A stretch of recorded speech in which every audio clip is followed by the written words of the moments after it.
La parole de Dieu est votre vie. Shalom bien-aimés dans le Seigneur. Notre méditation du jour s'intitule « La parole de Dieu est votre vie ». Nous tirons notre texte dans Luc chapitre 5, le verset 13 qui nous dit ceci. Jésus étendit la main, le toucha et dit « Je le veux, sois pur ». Aussitôt la lèpre le quitta. Alléluia. Jésus venait de finir un entretien avec ses disciples et repartait vers une ville de Galilée. Et le l'ayant vu tomba sur sa face et pria « Seigneur, si tu le veux, tu peux me rendre pur ». Luc 5, 12. D'après la loi de Moïse, ce lépreux vivait isolé.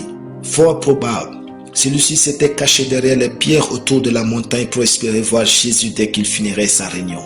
Jésus n'a pas repoussé cet homme sale, impur, avec sa peau sèche couverte de contagion. Dans la Bible, la lèpre illustre le péché et ses effets. Frères, ne laissez pas le péché vous éloigner de Dieu.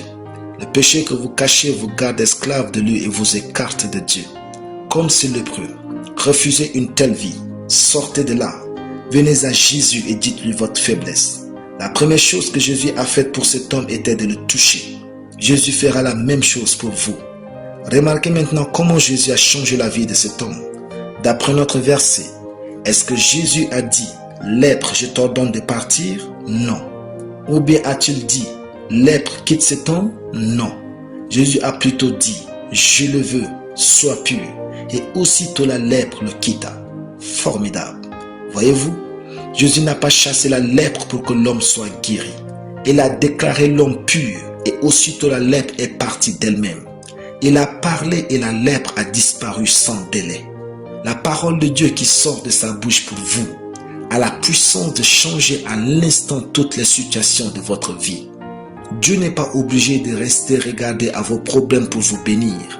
Sa parole pour vous suffit à vous faire vivre au-delà de tout besoin. Vous ne pouvez jamais changer votre vie plus que la parole de Dieu ne peut la changer. Tant que vous n'êtes pas ce que vous devrez être, vous serez toujours ce que vous ne voulez pas être. Et seule la parole de Dieu peut faire de vous qui vous êtes véritablement. Allez donc vers la parole. Restez attachés à elle. Lisez-la. Chérissez-la dans votre cœur. Méditez-la. Proclamez-la et vivez en elle. Votre vie est empaquetée dans la parole de Dieu.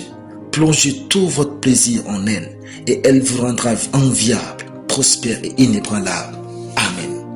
Prions. Toute ma vie est incontestablement faite de la puissance et de l'autorité de la parole de Dieu au nom de Jésus. Amen.